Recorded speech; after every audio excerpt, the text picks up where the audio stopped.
Welcome to the Real Chili Podcast. And the Golden Eagles of Marquette University in Milwaukee are bound for the Final Four for only the third time ever. 5 seconds left. Marquette down by one, trying to avoid the upset. Blue the drive, the left hand. It's good. 1 second to play. Vander Blue has put Marquette in front by one.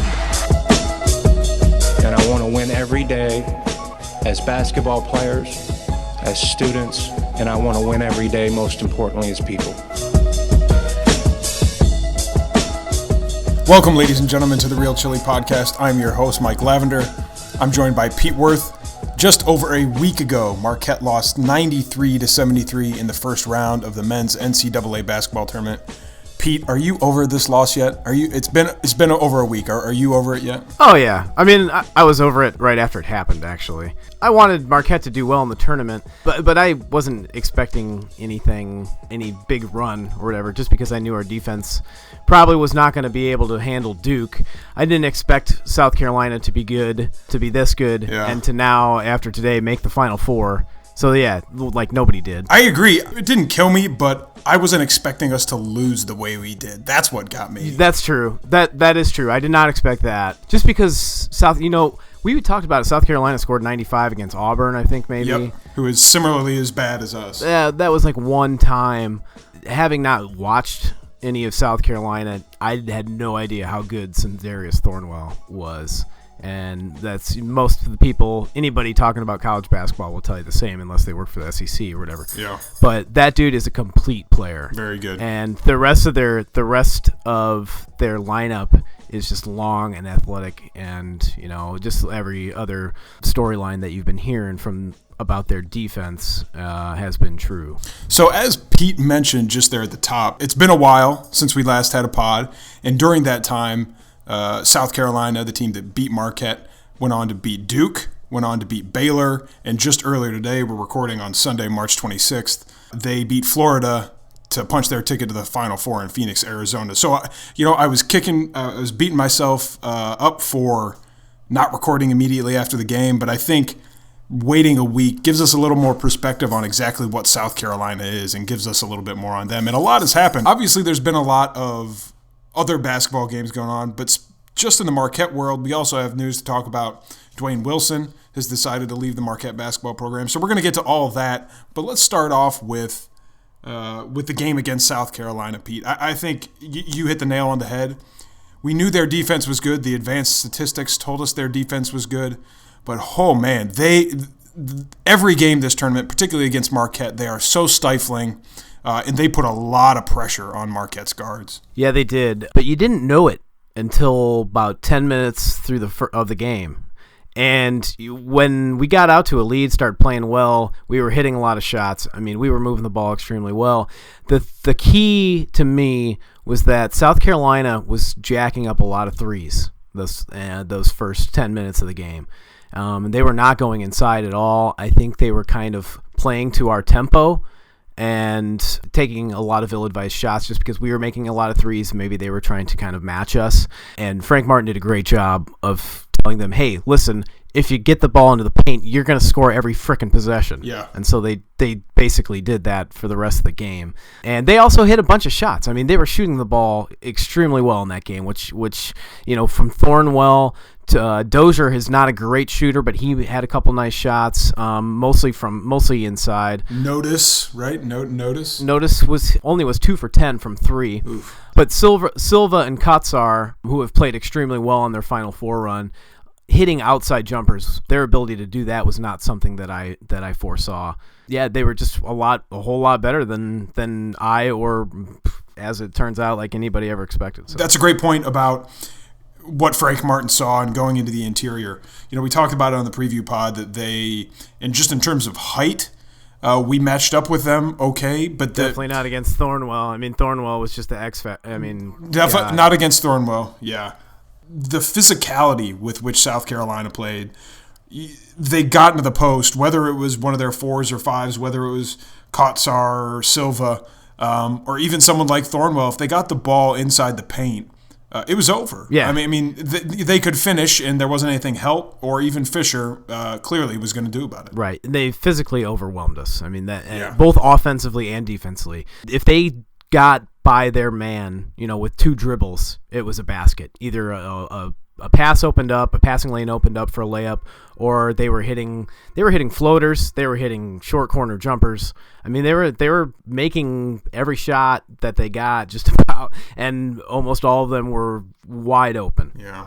And that was going to be, that has been our Achilles heel all year, has been our defense, and it just turned to be a terrible matchup for Marquette in the first round. So if thinking about the game, if Marquette was clearly not able to hang with South Carolina, defend them as well as we needed to, whether from a physicality standpoint or even closing out on 3-point shooters for South Carolina, then we were going to need, if we were to win that game, one of the most prolific offensive performances from start to finish of that game.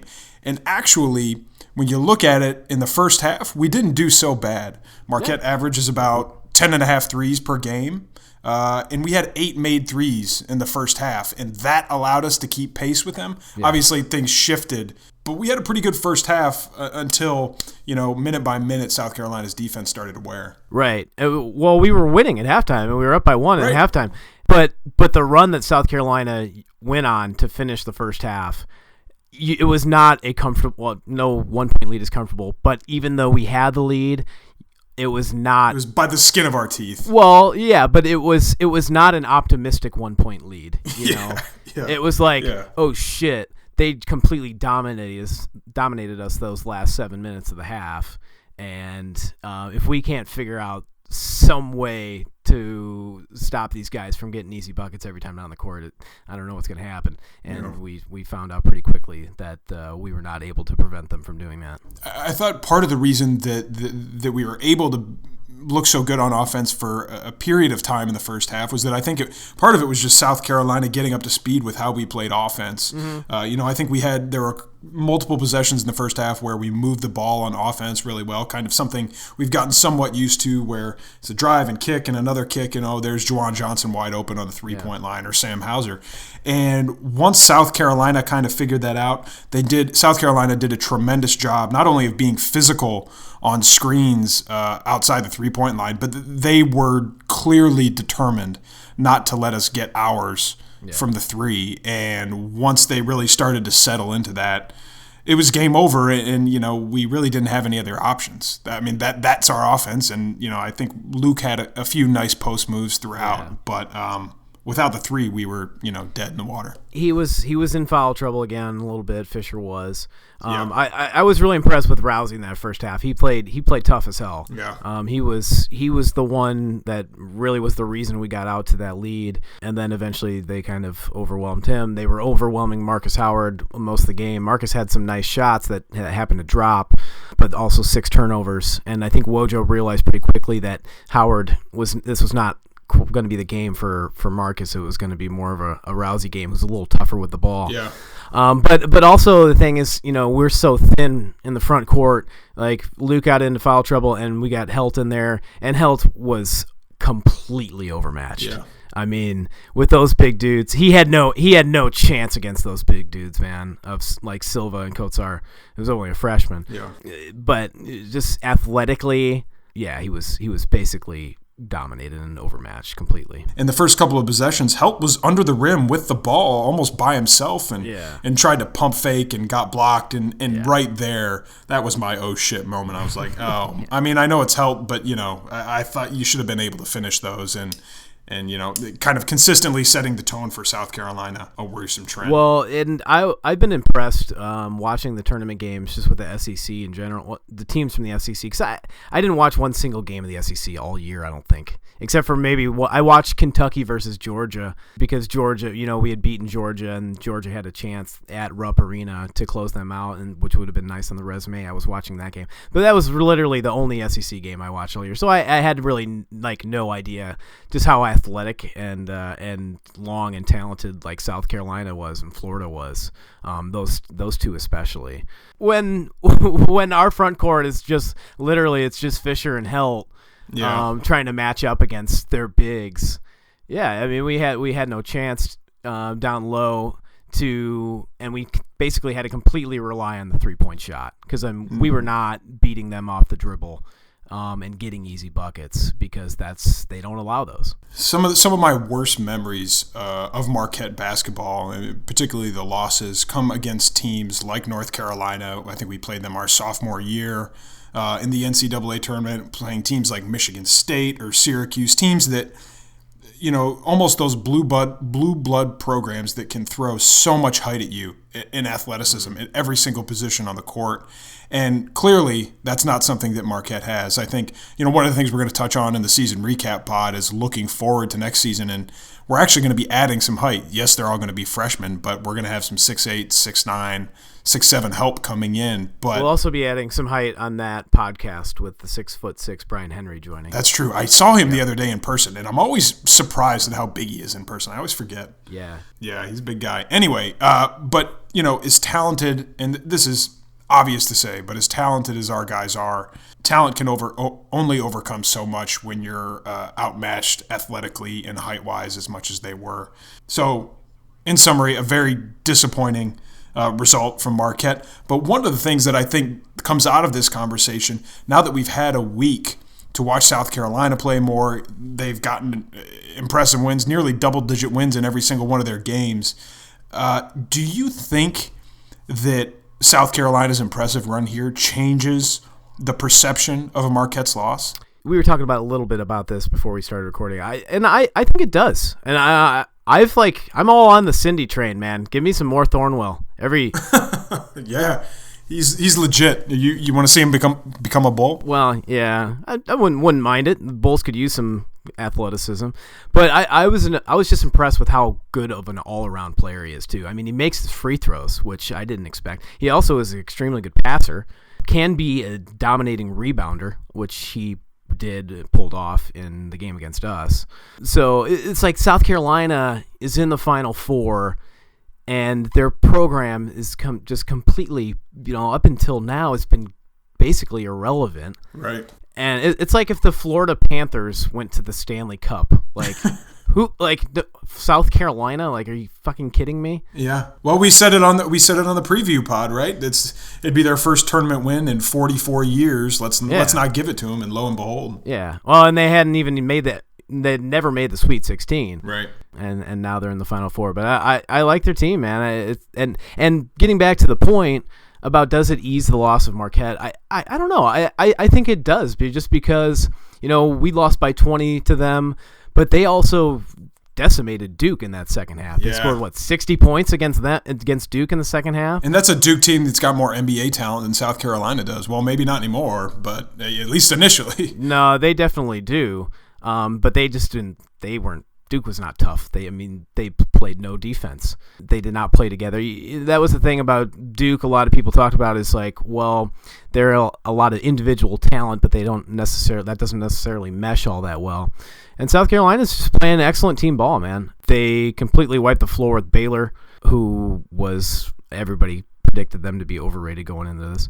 So, seeing how good they have been, I think, we knew Marquette was a good team and capable of lighting up the scoreboard. I think it was just a case of an extremely bad matchup for us in the first round. Yeah. And that's kind of all I took it as. Yeah. I wasn't expecting us to beat Duke, and frankly, I was very nervous about this game just because, the teams that we had success against this year have been teams similar to us that rely on their offense. So I think it's helped. Long story short. Long story, very long. I have a similar take. I don't think our loss against South Carolina, right, it was a bad loss. We lost by 20 points. So it's a bad loss no matter what, but I think the type of bad loss has changed. Originally, I thought it was, oh, wow, Marquette is much worse than we thought. But now that South Carolina has kind of validated that performance and done it consistently against much higher quality opponents, it's made me look at the loss we had against them. Still a bad loss, but not necessarily as bad as I would have thought it was. That that South Carolina is just that good. So kind of an obvious thing to say, but it's made me feel a little bit better just from that standpoint, that I don't think it was bad. And looking at, thinking about Sindarius Thornwell, I agree he's going to be, he's going to be an NBA talent. For some reason, he reminds me of Lance Stevenson. Yeah. Well, I haven't seen play in years, but his game kind of looks like that, where he's got the passing and shooting ability, but he can also play defense.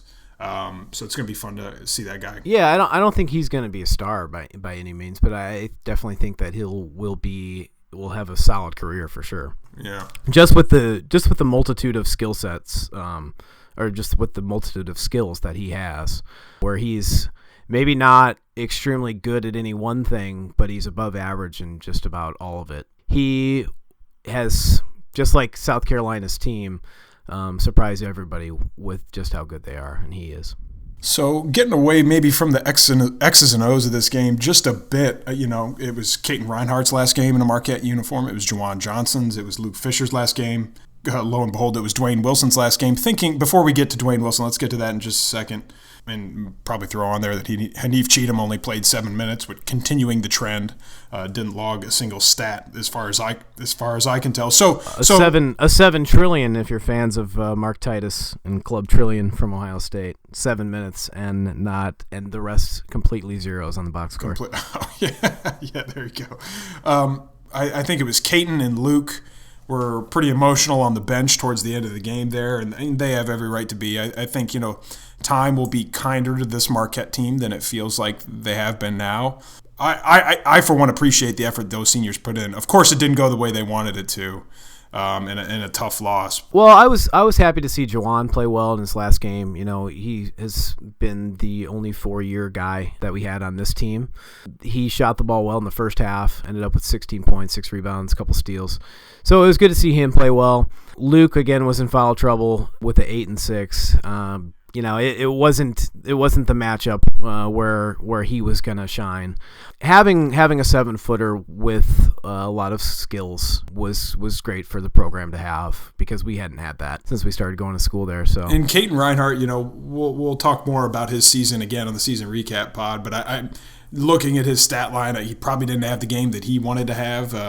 7 points, 1 for 1 from the field, and 1 for 6 from the 3-point line. So. Probably not the exact way that he wanted to go out, and maybe take the next step in his career. And we could have used more from everyone, but Caton is definitely one of those people. And then Hanif Cheatham. I think we posted this on Twitter at some point a few days after the game, that Hanif posted something on Instagram and said that, yes, I had a sophomore slump, but I'm not going to sit down and whine about it. I'm going to get to work. And I thought that was a really positive thing to see from Hanif, and an attitude that I appreciated. But he's going to have an interesting summer to see where he can fit in this team, this roster. Absolutely, because for the last, really since conference play began, he kind of disappeared. And I think it was entirely a confidence issue. I think he was kind of a one-trick pony, especially on offense, where he had a spin move and would try to get into the lane every time. And I think Big East teams realized that and were game planning for it. And a lot of times he either turned the ball over, or he was stripped, or he missed an open shot. So he started struggling right there at the beginning of conference play and never regained his confidence. So he played so well freshman year. Yeah. We were all expecting him to be like our go-to guy this year. Yeah. Which is crazy to think about, like where he's at now. Absolutely crazy. So yeah, so the summer should be very interesting, especially with the wealth of guards that we have coming back. So another piece of news that broke since the loss to South Carolina is that Duane Wilson is going to transfer. He's going to be a graduate transfer. He has graduated, at least as of a couple days ago, maybe earlier today even. He's been looking at Texas A&M University, or at least he's taking a trip down there. So I think that's all the details we have. I got to be honest, I didn't see this one coming. And I know that Matt Velasquez, at least on Twitter and maybe in a few articles, was pretty candid in the fact that he had no indication that this was coming, either from Duane's demeanor in the locker room or from anywhere else. There's a million good things we can say about Duane, and I don't have anything bad to say about Duane either. I think It's a blow, and it hit me harder to have him leave than I thought it would. But kind of surprising, right? Well, yeah, especially because he's from Milwaukee. Right. I read in Velasquez's article, I knew that he had a son. I guess the son lives in Chicago, so he doesn't live in Milwaukee. But you still think, Marquette, it's his hometown. Why not stick it out one more year? But I guess he wants, all players want playing time, and all players want the role that they think that they fit best in. And he said he wants to be a point guard. I guess he's going to go, try to be a scoring point guard at a different school. So, good luck to him. He was great, at times for Marquette. This year, he was asked to be more of a, defensive specialist or whatever. But he was a good offensive player his freshman year, or his redshirt freshman year. Yeah. And I don't really know what happened to his jump shot, but it was pretty broke this year. And I remember him, having 4 or 5 total three-pointer games, 4 or 5 threes in a game, his redshirt freshman year. And I'm not really sure what happened there. Maybe it was because he was kind of bulked up, that reduced. Yeah, well, I don't know. Oh, maybe that. Yeah. It was just his reduced playing time. And maybe he just kind of threw him off in his entire game, and he just kind of maybe realized that, and he's like, hey, there's better shooters on the team, and I'm going to change the way I play a little bit. But even when he did get shots, didn't look all that confident out there. But a great member for the team the last few years, and we're gonna miss his leadership. We're gonna miss his leadership, that's for sure. Absolutely. For someone who is kind of probably internally thinking that he wants more minutes and that maybe he's looking at other schools, I think it speaks to his maturity and his intelligence that he didn't let that not only affect the way he acted to people, but affect the team. He was clearly a leader down the stretch. I still have this memory of him standing up on the table after we beat Villanova. Yeah. So really handled himself well. We'll talk about it more in the season pod when we have all the fellas on, but some tough news there. All right, folks, so I think that's about it for the South Carolina recap. We promise we have a lot more content coming up for you. We're, of course, going to do a full season recap. We're going to get to questions like, how successful was this season? We're going to grade it. We're going to talk about Coach Wojciechowski's performance, his coaching performance. Where's this team headed next year with the recruits that we have coming in? What can we expect, at least from early indications? We're going to get into all that in our season wrap-up podcast. And then we also have something special coming up in the next couple of weeks, too. Pete Worth, any final thoughts from you as we look forward to the next few weeks of the tournament and get ready for our season recap pod? Go Cox, baby. Go Cox, that's right. Go Cox. Yeah. That's all I got. Well, they're looking pretty unbeatable right now. If it's going to be them they've got Gonzaga, right? Right. Yeah, so that's good. Yeah. Gonzaga's a veteran team that takes care of the ball and extremely talented up and down their lineup. So I do think Gonzaga's going to pull it off just because I think they're more talented, and they are underrated defensively as well. But hell, man, for the Gamecocks never being a Sweet 16, then now make the Final Four. That's a pretty cool thing for them. Yeah, if I have to read one, it is very cool. It is very cool. But if I have to read one more, this is March tweet, I'm gonna vomit. So yeah, we know it's March, man. All right. So that's my rant for the evening. Thanks so much, everybody, for listening to this episode of the Real Chili Podcast. We'll be back, of course, soon with a lot more content. Pete Worth, thanks for jumping on the pod with me tonight. Just me and you. This worked out great. All right, sounds good, Mike. We'll catch you for the season recap coming extremely soon. All right, folks, that's going to do it for us here at the Real Chili Podcast. We'll talk to you soon.